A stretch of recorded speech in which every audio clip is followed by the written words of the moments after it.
Have you ever seen an ad that actually tells you not to buy something? It sounds, I know, like complete marketing madness, but it's actually part of this huge shift in how companies are trying to connect with us. Today, we're going to dive into a really fascinating idea. What if selling stuff isn't really the point anymore? So let's jump right into what I like to call marketing's big paradox. The whole goal of advertising forever has been to get you to buy more, right? Simple. But some of the world's biggest brands are starting to send a very different message. Get a load of this. This is a real ad from the outdoor company Patagonia. The headline, right there in big, bold letters, says, "Don't buy this jacket." This breaks like every rule in the marketing playbook. It's confusing, it doesn't make sense, and honestly, it's kind of brilliant.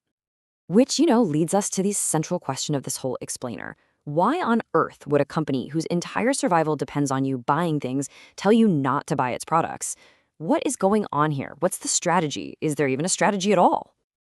Well, the answer to that puzzle lies in this newer philosophy, a much bigger way of thinking about business called the holistic approach. And it's really a complete rethink of what a company's role in the world is even supposed to be. So here's the thing. The old rules they're fading away. For decades, marketing was pretty simple. You have a good product, and you tell people you have a good product. But today, in this super connected world we live in, that's just not enough anymore. We, as customers, we expect more. We want transparency, we want purpose. We don't just buy what a company sells, we buy what it stands for.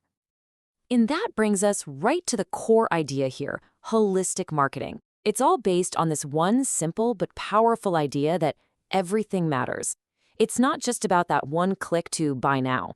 It's about the entire ecosystem of the business, how it treats its employees, its impact on the planet, its role in the community, and, of course, its relationship with you. The key is that all these different pieces are connected. Okay, but talk is cheap, right? So let's look at some real-world examples of major brands that are actually putting this idea into practice. These are companies that are weaving a social purpose right into the fabric of their business. And this first example is just fantastic. This is Tide's Loads of Hope program. When a natural disaster hits a community, they actually bring these massive mobile laundromats into the disaster zone. So they're not there just to sell detergent. They're providing people with clean clothes, a little bit of comfort, and a sense of normalcy when everything has been turned upside down.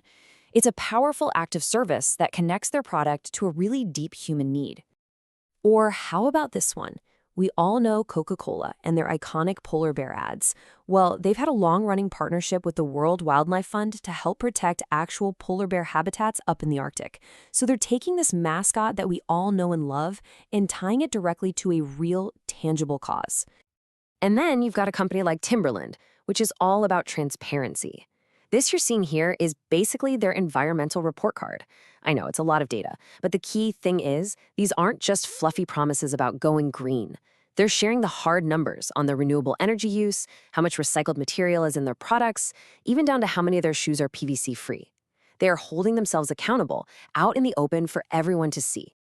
And out of all the numbers on that report, let's just pause and focus on this one. 5,787,479. What is that? That's the number of trees Timberland planted just between 2001 and 2013. That's not a marketing slogan. That's a forest. So right about now, you might be thinking, okay, this is all very nice, very heartwarming, but is it actually good for business? And the answer is a resounding yes. This isn't just charity. This is a core business strategy where profit and purpose actually meet. The business case for doing this is really strong. For starters, it builds a kind of customer loyalty that, a 10% off coupon just can't touch. When you believe in what a company stands for, you become an advocate, not just a customer. It also, obviously, boosts their public image and helps them stand out in a super crowded marketplace. And this is a big one today, it helps them attract the best talent because more and more people want to work for companies that are actually making a positive impact. But it's also really important to understand that this pressure for change, it's coming from two different directions. So on the left, you've got a corporate-led campaign, like Coke's effort to save the polar bears.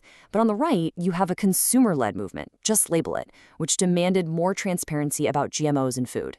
So this push for purpose, it's coming from the top down and from the bottom up. So what does this all mean for the future of marketing? Well, what we're really looking at is a fundamental change in the relationship between brands and people. The big takeaway here is pretty simple. In our hyper-connected world, a brand is no longer just what it sells. A brand is what it does.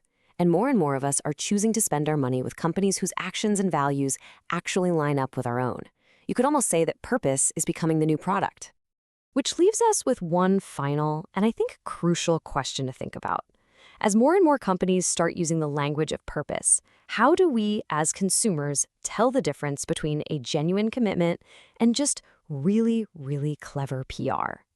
Is this truly the future of business, or is it just the future of advertising?